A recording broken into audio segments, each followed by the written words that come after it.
tem resistido à palavra de Deus, eu vou decretar e não vai haver chuva sobre a terra. E para o povo que vivia da colheita, da agricultura, não haver chuva era fatal. O Jordão não era suficiente para irrigar toda aquela terra. E sem chuva não tem alimento, e sem alimento a vida cessa. E como os hebreus sempre dependeram da pecuária, sem água os animais morrem. Portanto, toda a economia do país ficou comprometida. E Elias disse: não vai chover. E não choveu. Mas quando ele começou a perceber que havia um sentimento de arrependimento no coração do povo,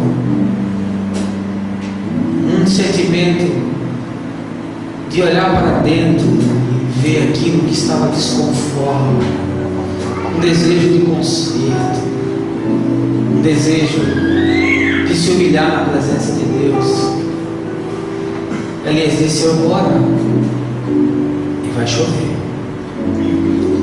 Eu não sei como você entrou aqui essa manhã. Talvez você seja uma terra seca. Talvez você tenha até muitos anos de igreja, mas você se tornou como uma terra árida, onde nada nasce. E você está precisando de uma chuva de Deus. Mas não é qualquer chuva, não. Você está precisando daquela chuva que rega a alma, que faz transbordar os lagares, que faz inundar o coração e que sai pelos escaninhos da vida, que se desdobra em alegria, em paz e misericórdia. Essa manhã Deus quer fazer chover na tua vida. Deus quer dar um renovo a você essa manhã, uma restauração, devolver a você aquele primeiro amor, aquele brilho nos olhos. E o profeta disse a Acais: vai chover. E Acais botou a cabeça do lado de fora da janela, e o sol, e o céu limpo. E ele disse: poxa, está difícil, já são mais de 3 anos de estiagem. E o profeta olhou do lado de fora e viu uma nuvem, e o texto disse: ela tinha o tamanho da mão de um homem. Ele não precisava mais do que isso. Ele disse: vai chover. Porque o Deus a quem eu sirvo não precisa de nada para fazer um milagre. E choveu. E choveu como nunca. Eu quero lhe dizer uma coisa essa manhã: hoje vai chover na sua vida como nunca. Hoje Deus vai fazer coisas extraordinárias nesse lugar. Não porque nós mereçamos, mas porque Ele quer derramar o seu Espírito entre nós. Por isso, sabe qual é a nossa oração hoje? Faz chover, Senhor. Derrama chuva nesse lugar. E vem com os teus rios, Senhor. Inundar o meu coração essa manhã. Inundar a minha vida. Eu quero convidar você a cantar novamente. E agora você vai cantar e vai orar. E vai receber de Deus a porção que Ele reservou para essa manhã. Amém? Vamos declarar mais uma vez: vai chover.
a abrir suas Bíblias no Evangelho segundo Lucas, no capítulo 10. Evangelho segundo Lucas, capítulo 10, a partir do verso de número 25. Mais uma vez, seja muito bem-vindo entre nós, seja acolhido entre os que fazem a família de Deus. Lucas 10, a partir do verso de número 25. Diz o texto: certa ocasião, um perito na lei levantou-se para pôr Jesus à prova e lhe perguntou: mestre, o que preciso fazer para herdar a vida eterna? O que está escrito na lei? Respondeu Jesus. Como você a lê? Ele respondeu: ame o Senhor, seu Deus, de todo o seu coração, de toda a sua alma, de todas as suas forças e de todo o seu entendimento, e ame o seu próximo como a si mesmo. Disse Jesus: você respondeu corretamente, faça isso e viverá. Mas ele, querendo justificar-se, perguntou a Jesus: e quem é o meu próximo? Em resposta, disse Jesus: um homem descia de Jerusalém para Jericó, quando caiu nas mãos de assaltantes. Estes lhe tiraram as roupas, espancaram e se foram, deixando-o quase morto. Aconteceu estar descendo pela mesma estrada um sacerdote. Quando viu o homem, passou pelo outro lado. E assim também um levita, quando chegou ao lugar e o viu, passou pelo outro lado. Mas um samaritano, estando de viagem, chegou onde se encontrava o homem, e quando o viu, teve piedade dele. Aproximou-se, enfaixou-lhe as feridas, derramou nelas vinho e óleo. Depois colocou-o sobre o seu próprio animal, levou-o para uma hospedaria e cuidou dele. No dia seguinte, deu 2 denários ao hospedeiro e lhe disse: cuide dele. Quando eu voltar, lhe pagarei todas as despesas que você tiver. Qual desses 3 você acha que foi o próximo do homem que caiu nas mãos dos assaltantes? Aquele que teve misericórdia dele, respondeu o perito na lei. Jesus lhe disse: vá e faça o mesmo. O Evangelho de nosso Senhor, louvado sejas, ó Cristo. Que bom, irmãos. Queremos levantar as nossas mãos diante do altar do Senhor. Amém. Amém. Aos 45 anos de vida, eu já realizei a maioria dos meus sonhos. Amém. Dizer que já alcancei tudo também seria uma verdade. É certo que ainda há meia dúzia de coisas que eu gostaria de fazer. Dentre essas, uma das que mais me daria prazer seria realizar a travessia da Rota 66 dos Estados Unidos. A autoestrada que começa em Chicago e vai até a cidade de Santa Mônica, na Califórnia. A Rota 66 se tornou uma das rodovias mais famosas do mundo, por ter sido a primeira estrada a unir o leste e o oeste americano na década de 1930. Com a Grande Depressão americana, a Rota 66, que facilitava o transporte pesado e o escoamento da produção industrial, foi de certa forma abandonada. Mas entre 1950 e 1960, o auge tanto do movimento hippie quanto do boom da era do ouro norte-americano, a Rota 66 voltou a ser utilizada, resgatando assim o charme e o espírito de aventura proporcionado pelo seu trajeto. Eu já fiz contas e planos e já descobri que dá para fazer esse percurso de carro em 10 dias. Tempo em que o viajante irá se deparar com imensos trechos inabitados e desérticos, com temperaturas escaldantes, passar pelo Grand Canyon, por reservas indígenas, por cidades que recriam as lendas do Velho Oeste, monumentos históricos, parques nacionais, bares temáticos e, inclusive, algumas cidades fantasmas que foram assim abandonadas pelos mais diversos motivos. Além de tudo isso, a Rota 66 hoje passa também pelo centro de grandes cidades americanas que surgiram no meio oeste, o que adiciona ainda mais aventura e beleza ao trajeto. Pois bem, muitas pessoas já me perguntaram por que eu tenho esse sonho. Algumas delas, inclusive, acham a ideia extravagante. Preferem ir à Disney, ver o Pateta, o Mickey Mouse, ou a Nova York, na Broadway, ou mesmo para a Europa. Bem, eu respondo, fazer a Rota 66 é um desafio. É algo que eu gostaria de realizar, não só pelo prazer que tenho em dirigir, mas sobretudo pela possibilidade de refletir sobre a vida, de pensar sobre a minha existência. No fundo, eu acho que eu sou mesmo filho de Abraão, pai da fé. Eu tenho esse espírito de hebreu, de ser errante, desalojado, um homem de tendas, distante de toda fixidez, de ser encravado no chão como uma árvore. Quando eu era adolescente e via aqueles filmes americanos com James Dean, já faz tempo. Aqui e ali eu via o slogan "Te vejo na 66".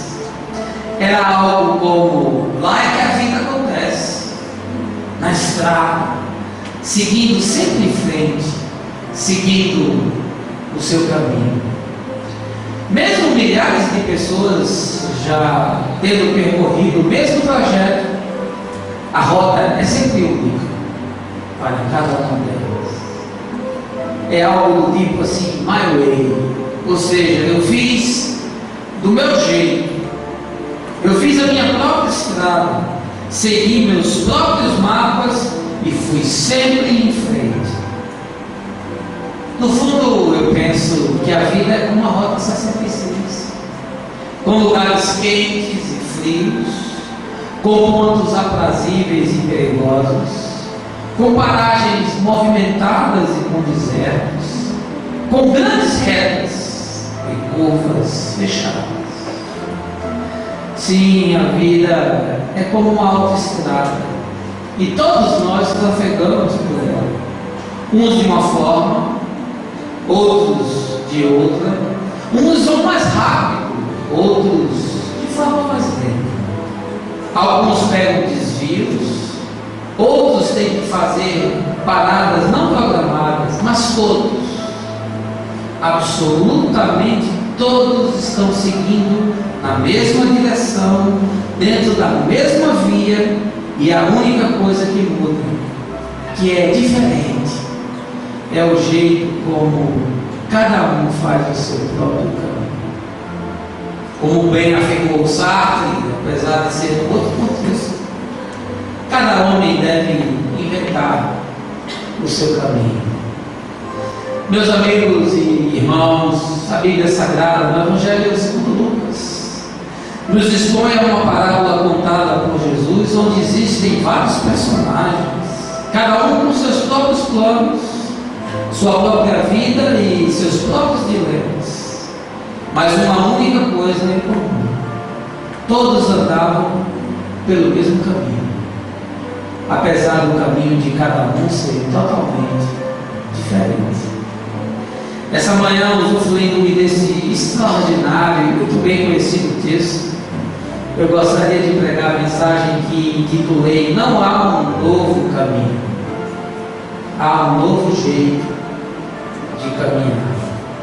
Ela nos revelará com absoluta convicção que rotas nós temos trilhado na vida, que mapas temos seguido,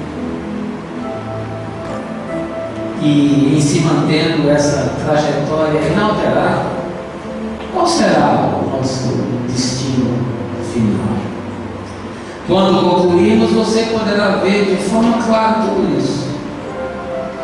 E se sua constatação não for aquilo que você gostaria ou imaginava, não se preocupe, pois conforme Clarice Lispector, perder-se também é caminho.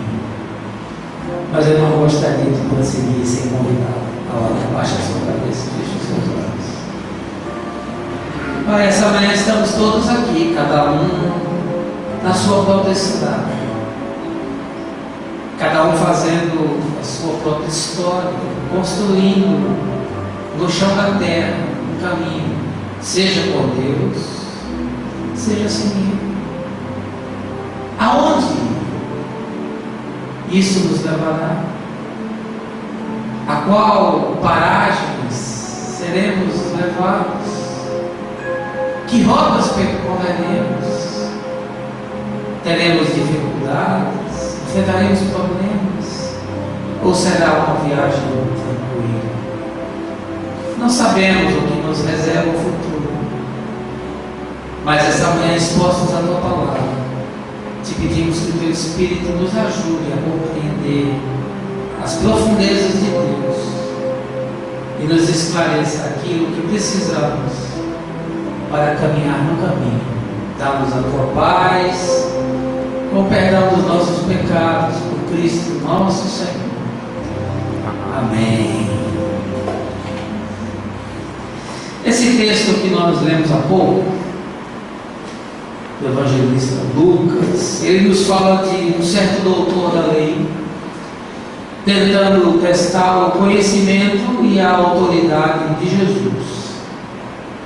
Para tal, ele faz duas perguntas, aparentemente simplistas e até inofensivas. Um doutor da lei, ele tinha como profissão ocupar-se do estudo e aplicação da lei de Moisés. A sua missão era interpretar a lei para as mais variadas circunstâncias da vida e guiar o povo quanto à observância dos seus preceitos. Quando um judeu, por exemplo, tinha uma questão que o incomodava, ou sobre a qual tinha dúvidas de como proceder, ele consultava o doutor da lei, ou o escriba, para saber o que a Torá dizia sobre aquele assunto. Dessa forma, o diálogo daquele homem com Jesus se revestia de suma importância, porque para os seus ouvintes ele iria revelar as convicções e os pensamentos tanto de um quanto do outro. Pois bem, as duas perguntas feitas pelo doutor da lei Jesus foram as seguintes. A primeira: o que eu preciso fazer para herdar a vida eterna? Olha, aqui é uma pergunta relevante. Talvez, inclusive, você já se tenha feito essa pergunta. Aliás, talvez você ainda continue a fazê-la. E a segunda pergunta foi: quem é o meu próximo? Quando Jesus percebeu, após escanear a alma e a mente daquele homem, foi que ele estava diante de um cilado, que na verdade tratava-se de um teste para que a sua doutrina fosse exposta, e não havia melhor oportunidade. Por isso ele respondeu as duas perguntas, utilizando-se de um recurso muito comum nos seus dias, que eram as parábolas. Uma parábola, mais do que revelar algo externo, como uma situação ou uma circunstância, tinha o objetivo de desvelar os meandros do coração, os escaninhos da alma humana, as intenções e desejos, as contradições e os medos, os dilemas e paradigmas do ser. E foi assim que Jesus começou a contar a história que nós batizamos da parábola do bom samaritano. E ela diz o seguinte, que um homem estava descendo da cidade de Jerusalém para a cidade de Jericó. Era uma estrada situada num vale rochoso e extremamente perigosa, frequentada inclusive por ladrões. Mas curiosamente, os homens do sagrado não eram molestados por essa gente por causa da vocação religiosa que eles tinham. Aquela era uma roda tão perigosa que acabou sendo batizada de adumínio, ou seja, passagem de sangue. Ora, pois bem, certo dia um transeunte se dispôs a fazer aquele caminho. Eu não sei se era assim um aventureiro feito eu que queria fazer a rota 66. Eu não sei se é porque ele tinha necessidade de ir a Jericó e queria talvez ir por um caminho mais rápido. O fato é que ele sabia das circunstâncias e mesmo assim topou esse caminho. Pois bem, não começou a andar muito e logo ele foi surpreendido por assaltantes. E não só foi roubado, como foi ferido mortalmente, ficou agonizando na beira da estrada. Curiosamente, naquela manhã, estava vindo um sacerdote por aquele caminho. E o sacerdote, quando passou e viu aquele homem, e certamente percebendo que era alguém que estava em apuros, passou distante. E com medo de envolver-se com aquela circunstância, e com medo inclusive de ser uma emboscada, deixou lá. Logo em seguida, veio um levita. E ele procedeu da mesma forma. Constatou que havia ali uma situação extrema. Mas não teve nenhuma intenção de ajudar e passou ao lado. Por último veio um samaritano.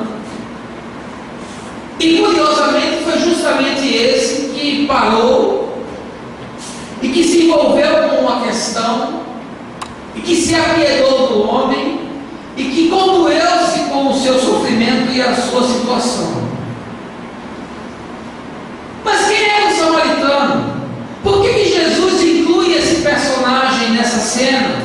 Por que não foi um rabino, ou um membro do sinédrio, ou um fariseu, ou um escriba, que acudiu aquele moribundo? Por que justamente um samaritano? Porque os samaritanos eram execrados pelos judeus.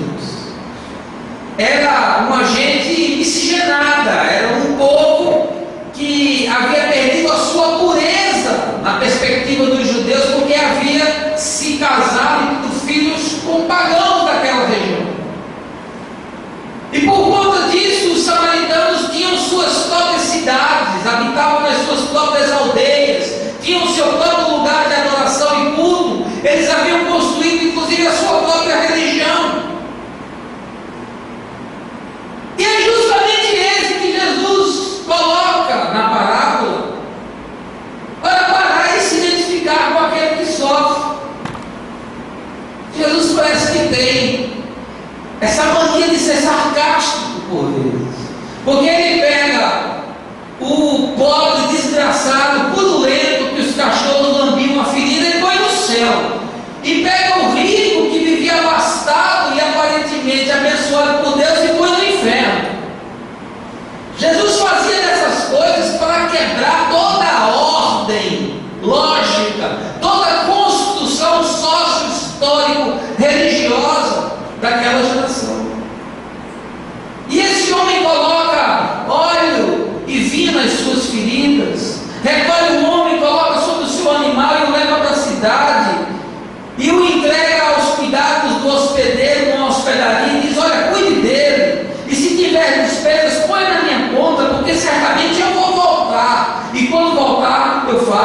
o assento. E aí Jesus conclui a parábola devolvendo ao doutor da lei as mesmas perguntas que ele havia feito. Quem você acha que foi o próximo para esse homem? Meus irmãos, há nesse texto pelo menos 5 lições importantíssimas para mim e para você. E elas revelam que tipo de espiritualidade nós temos construído sobre o chão da terra. Que tipo de fé nós estamos vivenciando? Que tipo de evangelho nós estamos encarnando? Mas antes de passar a elas, eu quero lhe chamar a atenção para algo curioso que está dito no verso 31, e se você quiser acompanhar toda a mensagem que será extraída do texto, verso 31, parte A. Veja o que diz o texto: aconteceu está descendo pela mesma estrada. E aqui se refere ao primeiro passante, que era o sacerdote. Ou seja, o que eu quero lhe mostrar essa manhã é que o caminho da existência para todos nós é o mesmo caminho. Ele vinha pela mesma estrada e todos estavam naquela estrada, tanto o transeunte quanto os assaltantes, quanto o sacerdote, quanto o levita e o samaritano, todos caminhavam pela mesma estrada. E qual era a diferença, pastor? A diferença é do jeito como cada um caminhava. O que fazia algum significado ou não era a forma como cada um caminhava. E aqui cabe a pergunta: como é que você tem caminhado? Eu creio que a grande proposta do Evangelho é que nós nos tornemos aquilo para o qual nós fomos criados. Eu acredito que o grande projeto de Deus é nós nos encontrarmos com Cristo e revelados nele, sermos qual também Ele é.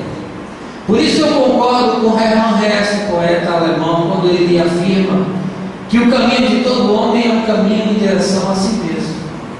Eu concordo com Nietzsche quando ele diz: torna-te aquilo que és. E eu concordo com Sócrates quando ele profere: o caminho mais grandioso para viver com honra neste mundo é ser a pessoa que fingimos ser. 5 verdades presentes nesse texto que nos auxiliarão a ver como temos caminhado no caminho com Jesus. A primeira delas é a seguinte: a proposta do Evangelho me assegura que todo caminho é feito em direção ao lado de dentro do ser. Veja aí o verso de número 25, capítulo 10, 25. Certa ocasião, um perito na lei levantou-se para pôr Jesus à prova e lhe perguntou: mestre, o que preciso fazer para herdar a vida eterna? Em primeiro lugar, eu quero lhe dizer que todo caminho no Evangelho é caminho feito para dentro. E a pergunta do doutor da lei é muito característica, muito própria, e revela aquilo no que ele acreditava e que estava entranhado no inconsciente coletivo daquela geração. O que é que eu preciso fazer para herdar a vida eterna? Veja que essa questão aparece num outro texto do Evangelho. Quando o jovem rico aborda Jesus, ele faz justamente a mesma pergunta: bom mestre, o que farei para herdar a vida eterna? O que é que eu preciso realizar para, por meus próprios méritos, conseguir alcançar esse nível existencial, esse novo projeto, esse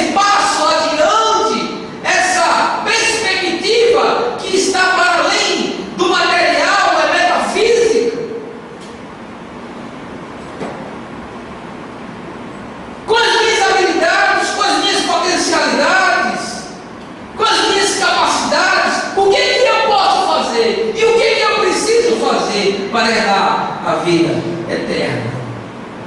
Curiosamente, essa não é uma questão só daqueles dias. Pelo contrário, há muitas religiões que se construíram sobre essa perspectiva, onde cada um constrói a sua própria salvação, onde cada um é capaz de purgar os seus próprios pecados, onde cada um é capaz de viabilizar a sua autopurificação, e através de sucessivas encarnações, ele vai construindo e pavimentando o caminho que lhe levará a atingir um estágio tal que lhe garante o acesso a esse novo projeto, a essa nova dimensão, que seria aquilo que nós chamamos de vida eterna.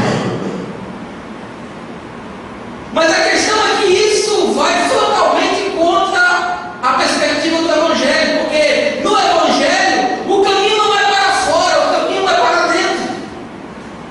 No Evangelho as construções não são para fora, elas são para dentro. Elas crescem e se enraizam no ser. Veja que é uma proposta de uma religião de ser, não é uma religião de fazer. Mas cada vez mais nós nos encontramos com uma igreja neurotizada e com o desejo de fazer, mesmo sem ser.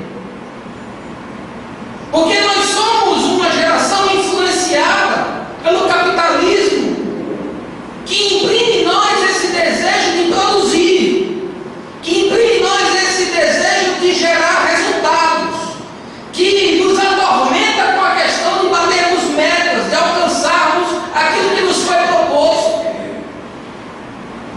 E aí nós pensamos que nós também podemos produzir a nossa própria salvação. Talvez, se Jesus estivesse aqui hoje, nós também perguntássemos a Ele: bom mestre, o que eu preciso fazer para alcançar o número de pontos mínimos que é necessário para eu entrar na vida eterna? Aquela era uma religião estereotipada, como também é a nossa. Nós vivemos hoje o que eu chamo de espiritualidade biônica. Nós vivemos a necessidade de realizações. Nós vivemos a aeróbica espiritual. Nós mudamos a nossa agenda em detrimento de termos mudado a nossa consciência. Nós somos como um formigueiro, é gente se deslocando de um canto para o outro. E eu essa semana chamei minha mulher e mostrei no Facebook, tinha pelo menos umas 10 propagandas de igrejas anunciando cada uma a sua programação, e cada programação era mais bacana que a outra. E eu fiquei pensando: será que eu devo colocar a programação da Nova Vida nisso? Porque, meu Deus, está parecendo um comércio. Cada um está dizendo: olha, vem para cá que hoje tem algodão doce. O outro diz: olha, vem para cá que hoje vai cair fogo do céu.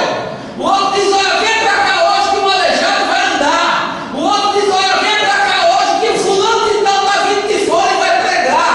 E o cara fica nessa ansiedade, ele fica nesse frisson, nesse negócio que ele não criou raiz em canto nenhum. Ele vai aqui e ali escutar a programação que melhor lhe interessa. É como um show.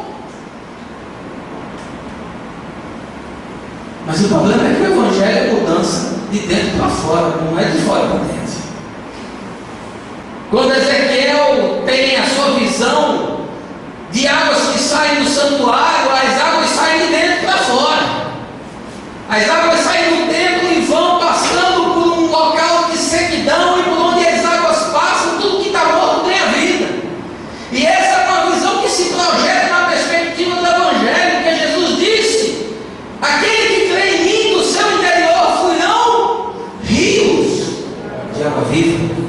Ou seja, Jesus está dizendo: o projeto de Deus é reconstruir o interior do ser, começando por uma ressignificação da consciência que muda a matriz cognitiva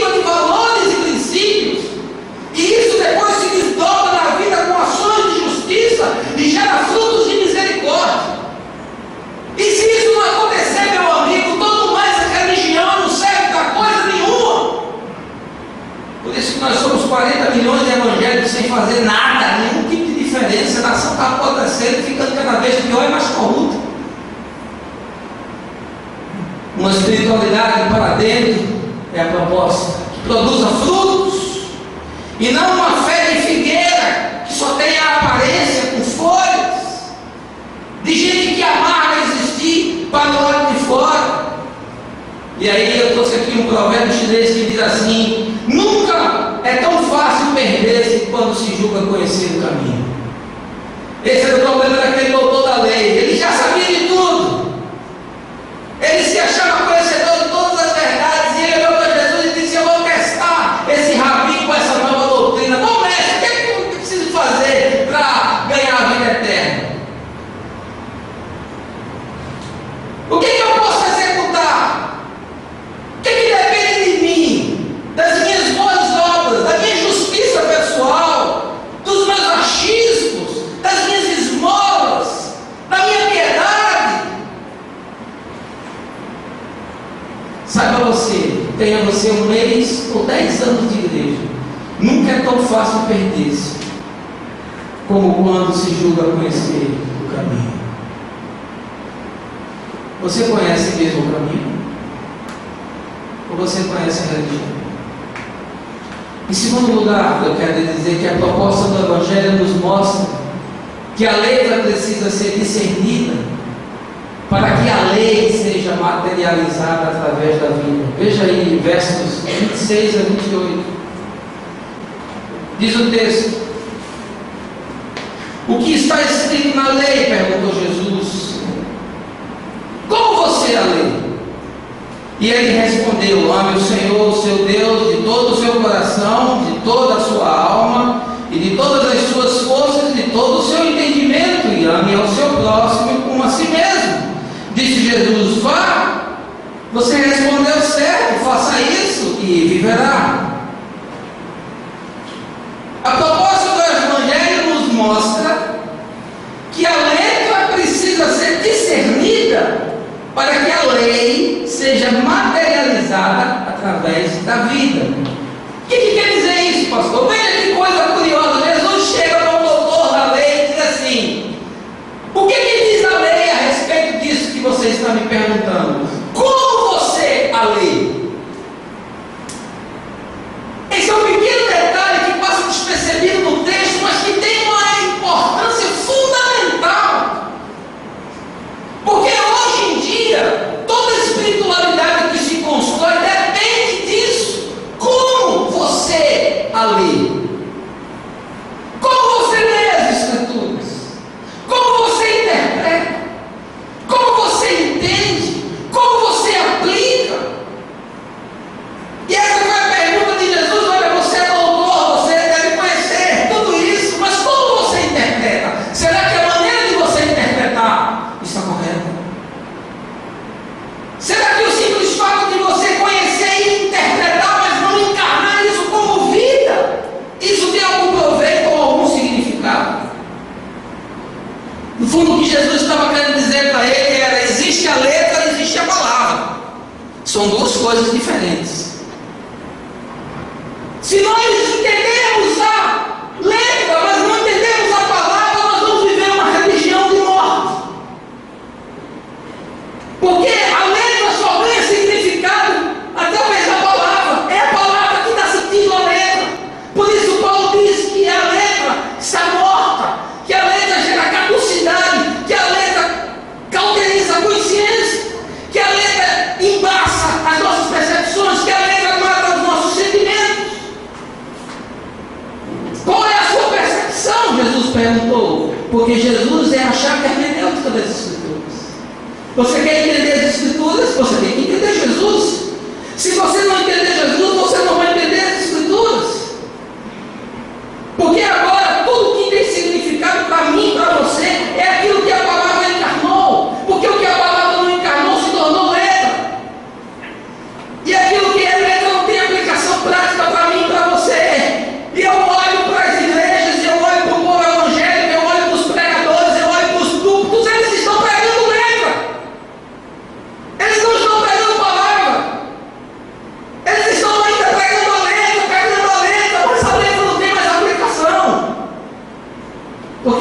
só ganha significado pela palavra. O Evangelho tem se tornado uma exumação de letra, e não a encarnação da palavra. Nós vivemos um fenômeno que eu chamo de bibliolatria. As pessoas idolatram a Bíblia, e por conta desse só da Escritura, que é um dos pilares da reforma protestante, nós desenvolvemos essa bibliolatria. Nós alçamos a Bíblia, a árvore do conhecimento do bem e do mal, a pedra filosofal, mas só a Escritura só faz sentido com só Cristo, que é outro pilar da reforma. Porque sem Cristo, a Escritura é letra, e a letra é marca. Por isso eu quero lhe dizer que a proposta do Evangelho nos mostra que é preciso discernir a lei, para que ela se materialize como vida. Como você a lê? Como você interpreta? Porque dependendo de como você interpretar, ela pode se aplicar para a vida ou para a morte. Dependendo de como você interpretar, a sua religião tem algum significado ou não tem proveito nenhum. Dependendo de como interpretar, você pode desenvolver uma espiritualidade causticante ou uma espiritualidade consequente. Porque enquanto a consciência não for ressignificada, não haverá Evangelho. E sabe qual é o problema das nossas igrejas? É que elas ensinam letra, mas elas não ensinam palavra. E aí nós ficamos impregnados de letra. E sabe qual é o problema disso, queridos? É que a letra não muda. O que muda é a palavra. Porque a letra diz que é a palavra que não volta vazia. Não é a letra que volta vazia, é a palavra. Quando a palavra sai, ela cumpre aquilo para o qual ela foi designada. Amém? Amém. Muitos são os obstinados que se empenham no caminho que escolheram, poucos os que se empenham no objetivo. Nietzsche. Muita gente está obstinada no caminho que abraçou. O sujeito diz: não, eu sou evangélico, eu sou da igreja tal, eu tenho tantos anos de conversão. Ele se tornou obstinado e às vezes inclusive obtuso naquele caminho, mas ele não se apercebeu que ele perdeu o objetivo. O objetivo não era que ele decorasse a lei, o objetivo é que ele encarnasse, materializasse aquilo que da lei se aproveita. Porque todo mal, meu irmão, só produz religião e morte. Nós às vezes andamos no caminho, mas perdemos o alvo. Por isso que eu me lembro do escritor de Hebreus olhando firmemente para Jesus, autor e consumador da nossa fé. O meu alvo não é fazer uma carreira de sucesso eclesiástico. O meu alvo é ser parecido com Jesus. E isso só acontecerá se eu discernir a palavra e não a letra. Em terceiro lugar, eu quero lhe dizer que a proposta do Evangelho me expõe que toda justiça vem de Deus e que cabe ao homem crer que isso é suficiente. Veja aí verso 29. Aqui é o seguinte, a gente prega e mostra o texto, viu? Mas ele, querendo justificar-se, perguntou a Jesus: e quem é o meu próximo? Porque Jesus disse: olha, você não já sabe que amar a Deus e amar o próximo? Faça isso e você viverá. Mas aí o sujeito tinha suas próprias percepções. O próximo para ele era uma questão de gueto. O próximo dele era uma confraria. O próximo dele era uma moçada que estava ligada a uma questão racial. E aí ele disse: vou dar agora o checkmate desse profeta de tigela. Quem é o meu próximo? E aí Jesus amplia a discussão para muito além do que ele inclusive podia perceber, porque a proposta do Evangelho nos mostra que a justiça vem de Deus, não vem de nós. E a mim cabe apenas crer nisso. É como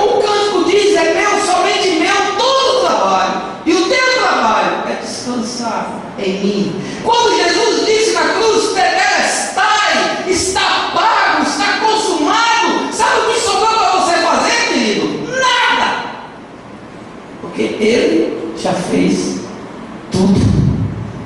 E eu preciso apenas crer.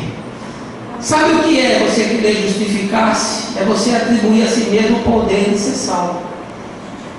É você tentar criar para você mesmo uma justiça que lhe qualifique diante de Deus. É você achar que as suas boas obras, as suas boas ações, o seu bom comportamento, o seu bom temperamento, a sua boa personalidade, as suas boas influências, tudo isso vai se somando e vai tornando você um cara bacana, um cara legal, e Deus olha para você e diz: puxa, como fulano é jóia, ele até merece a justificação, ele está se tornando um santo. Não, não é assim que funciona.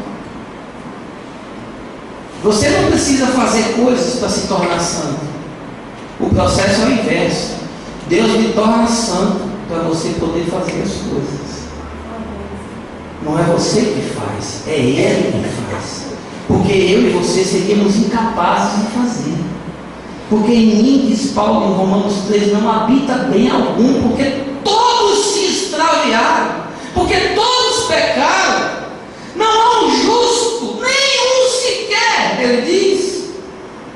E eu gosto desse texto porque é um texto cheio de simbologias. E aqui eu quero que você me permita sair da cena, sair do literal, sair do histórico, sair do fixo, para me projetar para o além, trazer a aplicação para os nossos dias. Porque esse texto está me mostrando a doutrina da justificação pela fé, a doutrina que Paulo defende no livro de Romanos capítulo 5. Justificados, pois, pela fé, nós temos paz com Deus. Essa é uma das doutrinas, inclusive, que Lutero compreendeu para se colocar diante da perspectiva de fazer uma reforma na igreja. Veja bem as simbologias desse texto. A vítima, o transeunte, o homem agredido, ele é o pecador abandonado à sua própria sorte. Ele é o ser humano agonizando na existência, sem Deus na terra. Ele é eu e você esquecido numa esquina qualquer da vida. Ele se torna um errante. Ele se torna alguém que nem tateando ele vai conseguir chegar.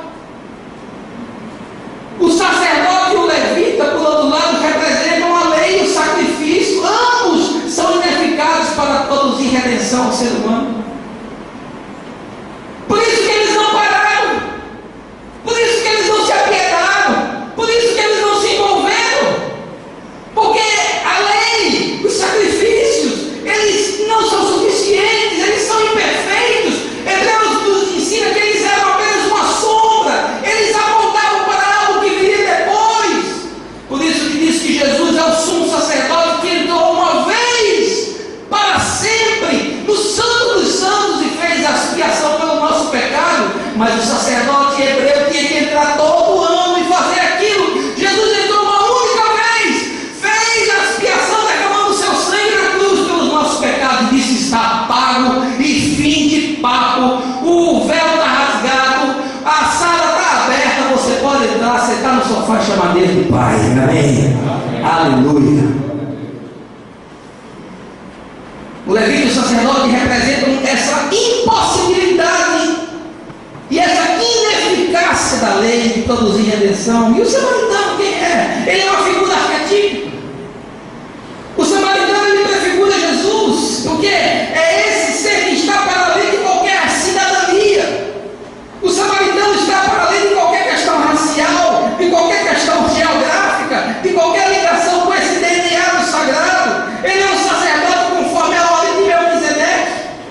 Quem era Melquisedeque? Era um sacerdote que não tinha princípio nem fim, não tinha genealogia, um cara que surge do nada. E a ordem de Jesus é a ordem de Melquisedeque.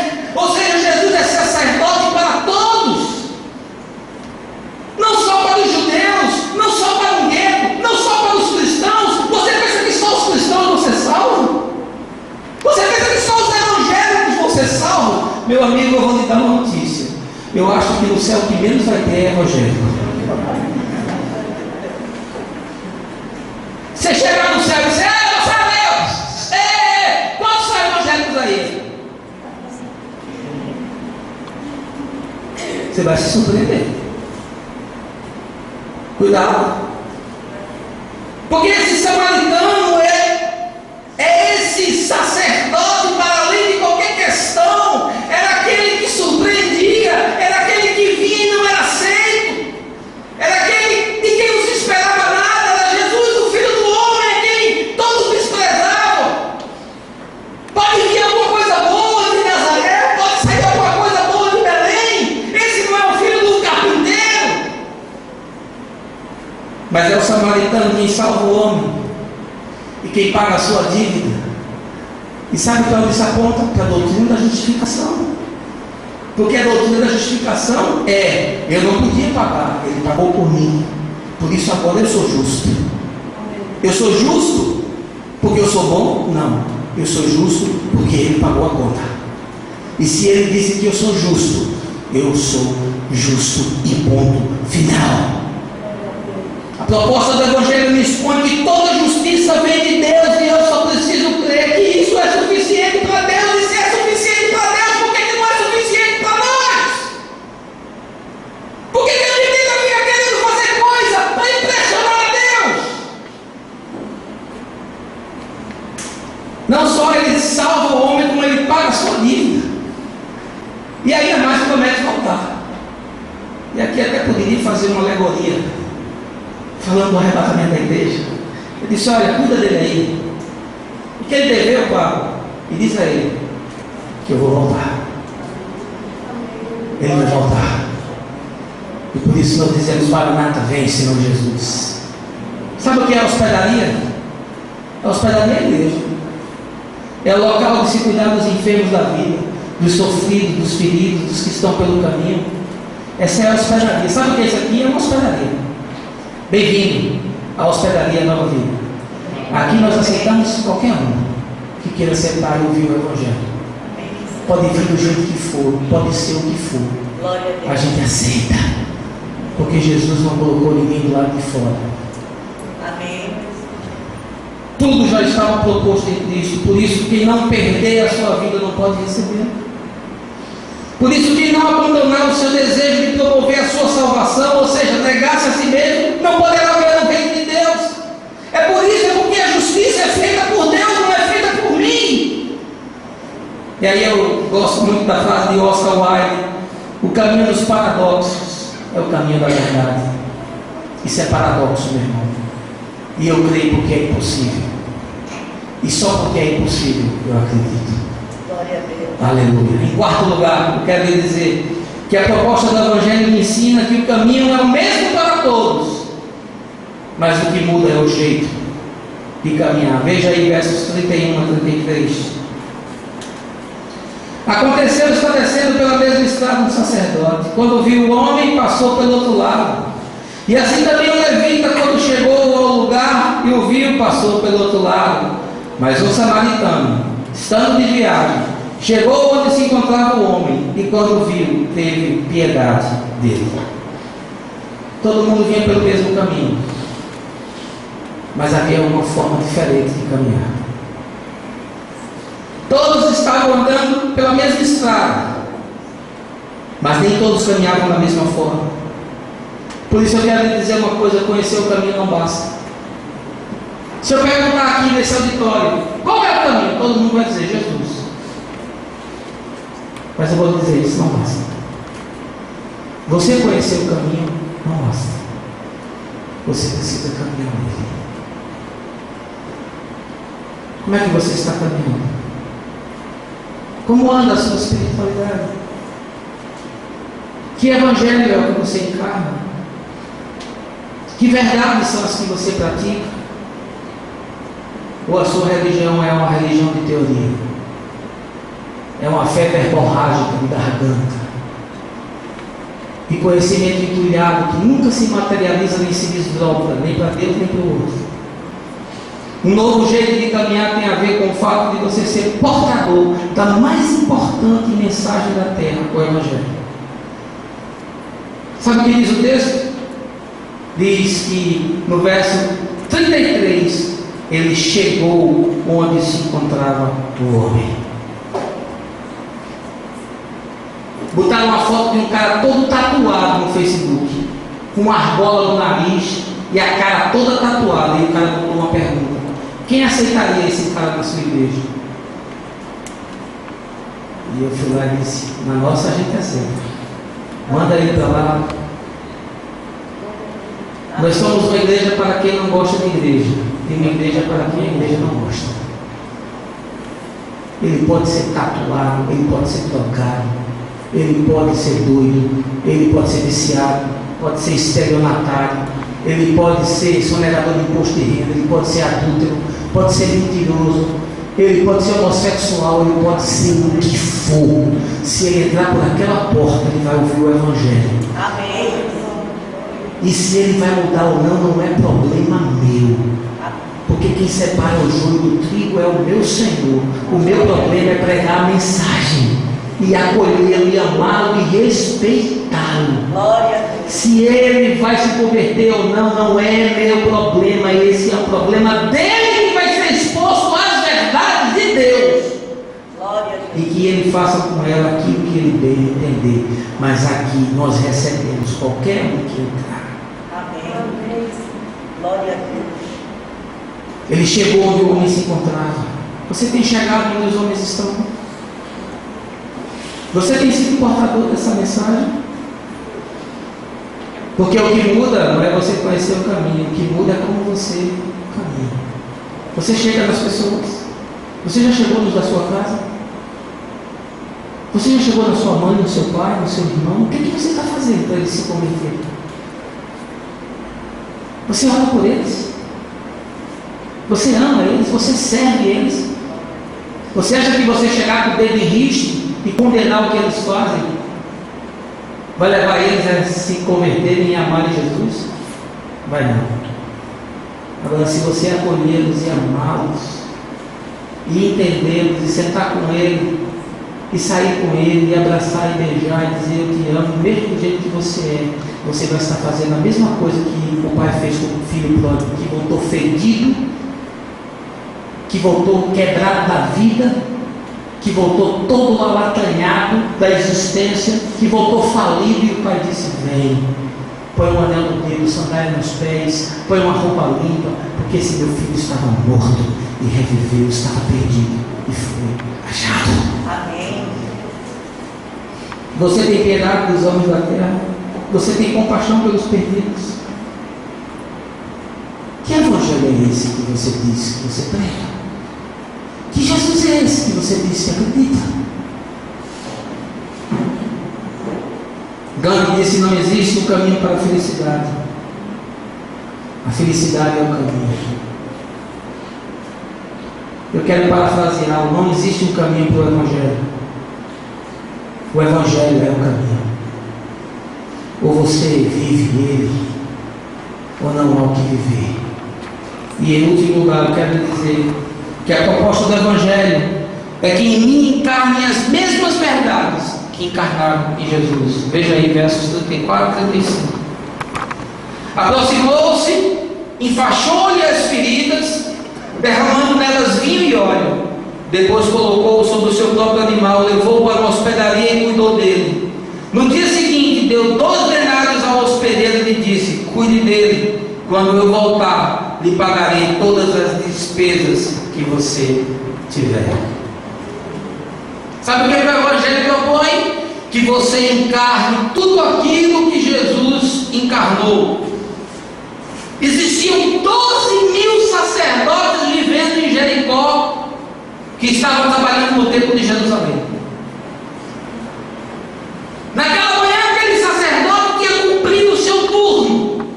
Ele tinha feito as suas obrigações. Ele tinha realizado todas as suas funções, estava cansado, estafado. Ele era como Isaías, que vivia no serviço do templo, mas não sabia mais quem era Deus. Ele vivia naquela rotina do sagrado, mas ele não sabia quem era Deus.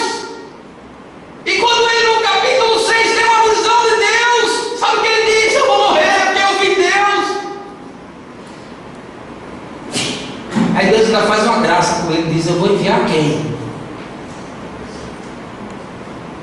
pertence a mim, né? Não tem ninguém para enviar. Ou tem tu, vai tu mesmo. O sacerdote tinha feito as suas obrigações, tinha ido para o templo, tinha ido para o trabalho, bateu o ponto, fez os sacrifícios, fez as suas orações, ele recolheu os dízimos que estavam no gasofilácio, ele leu a Torá como fazia todo dia, com a sua mente encoberta, com o seu coração endurecido, e quando ele saiu dali, ficou ali toda a sua espiritualidade, porque a sua espiritualidade não se projetava para além do templo. Quantos vivem nessa perspectiva hoje? Quando botar o pé ali do lado de fora, a espiritualidade acabou-se. É religião de domingo, é religião de quarta-feira, é religião de movimento. O cara fica espiritual durante 3 dias e depois ele volta para a bagaceira de antes. E a vida não muda, e o caráter não muda. E a família não muda, e o trabalho não muda, e ele não tem paz, e ele não sente alegria, ele não tem vida, ele fica atormentado, ele vive perseguido pelo fantasma da religião. Mesmo aconteceu com o Levita, a mesma coisa, saiu cansado, ministrou louvor a manhã todinha, ensaiou com a banda, passou não sei quantas vezes a música, gravou, ficou tudo pronto, beleza, agora vamos embora para casa.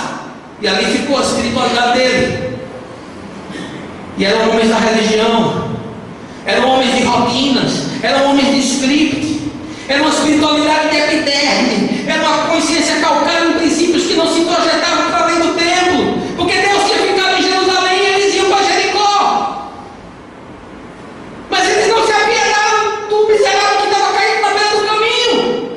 Eles esperaram que o cara, saindo de um momento de intimidade com Deus, de um momento de reflexão, de um momento de adoração, ele saísse com o seu coração compungido, com os seus olhos mais aguçados para perceber a miséria, com a sua alma disposta a ajudar. Mas não, ele disse que nada a ver comigo.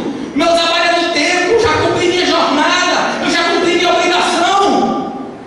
Eu ouço os crentes, eles dizem: eu vou domingo na igreja do pastor fulano. Você vai que orar? Eu vou dar horário que eu quero me livrar logo. Meu pai, que religião de morte. Alegrei quando me disseram: vamos à casa do Senhor. Minha mãe me dizia isso quando eu era pequeno. Glória a Deus. Nunca me esqueci disso. Nunca me esqueci dessa verdade. Alegrei-me quando me disseram: vamos à casa do Senhor. Eu fui dormir às 3h30 da manhã escrevendo essa mensagem. 7h30 tocou o despertador. Eu me levantei e disse: alegrei-me quando me disseram: vamos à casa do Senhor. Glória a Deus. Um Deus circunscrito a lugares, a circunstâncias, a movimentos, a agendas. Esse é o nosso Deus. Só nos emocionamos no culto. Nossa religião só cabe dentro do movimento. Quando acaba o movimento, acaba a religião, acaba a espiritualidade, acaba tudo. Por isso que a mulher disse: olha, nós adoramos lá na montanha, vocês adoram em Jerusalém. Jesus disse: acabou-se isso.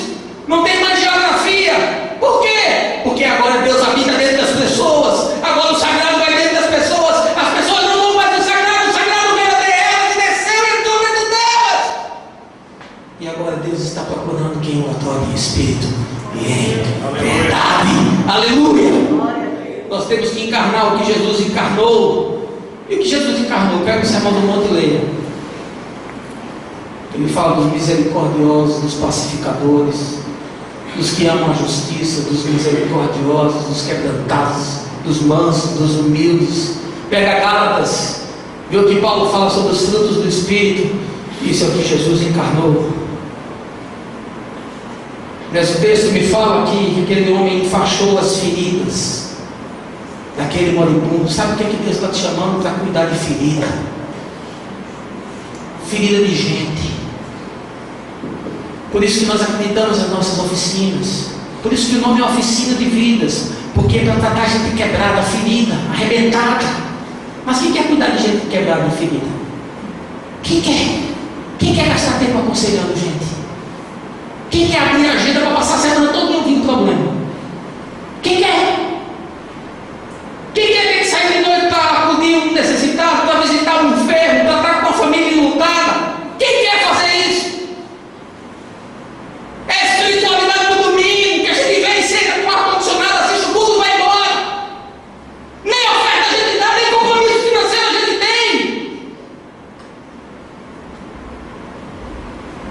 Botou óleo e vinho na ferida. Isso tem significado, são elementos cultos. Sabe o que é colocar vinho? Eu vou me projetar aqui numa alegoria. O vinho era o complemento alimentar do povo hebreu. E colocar vinho, derramar vinho sobre uma pessoa é expandir a sua consciência, é dar alimento para ela, porque o povo de Deus está morrendo em inanição. O profeta Oséias diz: o meu povo está falecendo, está perecendo, porque ele falta conhecimento. O que mais falta na igreja é conhecimento. O que mais falta na igreja é discernimento. O que mais falta na igreja é ensino. Os cultos estão esvaziados. Nós não temos mais profetas, não temos mestres da igreja. Os mestres estão ensinando nas faculdades, sabe por quê? Porque eles são tratados como nada. As escolas dominicais são esvaziadas. Qualquer movimento que você faça para ensinar na igreja, ninguém vai. Ninguém quer conhecer a Bíblia, ninguém quer conhecer a revelação de Deus. Ninguém investe nisso. O cara investe em MBA. Colocou vinho na ferida. Por quê? Porque precisava de entendimento. Precisa de uma nova consciência. Você só é curado quando a sua consciência muda. Mas colocou óleo, e óleo também tem essa dimensão do que cura, do que sara. E sabe o que sara a alma ferida? É o perdão. Sabe o que sara a alma ferida? É a misericórdia. Sabe o que sara a alma ferida? É a graça de Deus. É isso que cura. E levou para a hospedaria, trouxe para a igreja. E desde o final do texto, cuidou dele, discipulado. Cuidar das pessoas. Quem quer cuidar de pessoas? Ninguém quer cuidar de ninguém. Cada um viva do jeito que quiser. A gente se encontra no domingo, se abraça, dá um tchauzinho, vai embora, é acabou-se. É religião de gueto, é religião sem compromisso, é religião sem relacionamento, é povo que não se fixa numa comunidade, que não tem um projeto, e fica ali, vai acolá, atrás de profeta, atrás de bênção, atrás de novidade. Vocês pensam que eu acho que isso aqui é nova vida? Não é não. Alguns aqui são membros da nova vida, mas a grande maioria não é não. Sabe por quê? Porque, meu irmão, para plantar uma igreja, o cara tem que vir lavar banheiro aqui. O cara tem que chegar aqui 8h30 da manhã para varrer. O cara tem que vir arrumar as cadeiras, para descer ao sotaliço. Aqui são 5 ou 6 que trabalham por 40. Ninguém quer todo mundo pronto. A gente chama, vem ajudar, vem participar, ajuda a gente a implantar. A gente quer aqui plantar uma igreja, ajuda aqui está precisando, aqui não tem ninguém, venha, se envolva aqui. Aí os pastores me encontram e dizem: né pastor, 1 ano de igreja, né? O senhor está lá lotado. Eu digo: irmão, não, mas eu só ouço informação que a sua igreja está cheia. Não, a igreja está cheia de visitante. Membro lá tem 30, 20, 40, não sei. E tem 10 que ajudam, mas não tem 150 não. Não digo isso não. Porque essa não é a verdade. Porque se eu tivesse 150 aqui, a gente estava tomando esse bairro para Jesus. Linha curva. O caminho mais agradável entre 2 pontos. Mário Quintana. Sacerdote e levita desciam de Jerusalém para Jericó. Era o caminho reto. Era o caminho da obstinação cega. Era o caminho obtuso. Era o caminho de quem cumpriu a rotina. Era o caminho sem parada. Era o caminho que não tinha intervalo. Era o caminho que não merecia desvio. Mas no caminho tinha um necessitado, tinha um quebrado, tinha um caído. Tinha uma curva. E a curva é o caminho mais agradável entre 2 pontos. Nesses anos todos, a coisa mais fácil que eu tenho visto são as pessoas dizendo que sabem qual é o caminho. Elas conhecem o caminho, mas eu tenho constatado que há uma brutal diferença entre conhecer o caminho e caminhar por ele. O que sabem o caminho são aqueles presos às teorias, à religião, muitas vezes a disfarces, a performance. E por que eu digo isso? Porque só um jeito de se fazer esse caminho com os desdobramentos que Deus espera. Que aconteça em mim, que aconteça em você, é caminhando com Ele. Porque o caminho de Jesus é esse caminho que você faz enquanto caminha. E enquanto você caminha com Ele, o caminho vai se fazendo em você. Agora eu entendo que a vida é mesmo uma rota entre Jerusalém e Jericó. Sim, para os hebreus, Jerusalém significa a visão da paz. Deus escolheu aquela cidade para nela colocar o seu nome, para que fosse um centro de adoração e comunhão com Ele próprio. Jericó, por outro lado, é uma cidade linda, florida, repleta de laranjeiras que explodem em perfumes dos mais diversos quando chega a festa da primavera. É um lugar lírico, bucólico, cheio de fontes, de córregos, porque ela está próxima ao Jordão.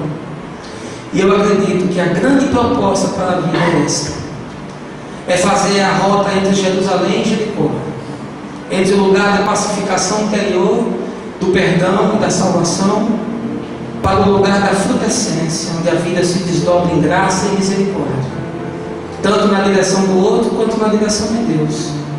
E a partir de então passa a exalar o bom perfume de Cristo, um aroma que arrebata os ambientes da alma e do coração. Duas coisas, todavia, eu não posso esquecer. A primeira é que o caminho entre Jerusalém e Jericó era chamado de caminho de sangue. E isso me remete ao fato de que a morte de Jesus e o sangue da cruz do Calvário são um passaporte para que eu possa experimentar essa possibilidade de ressignificação existencial. O poder de no caminho fazer o caminho.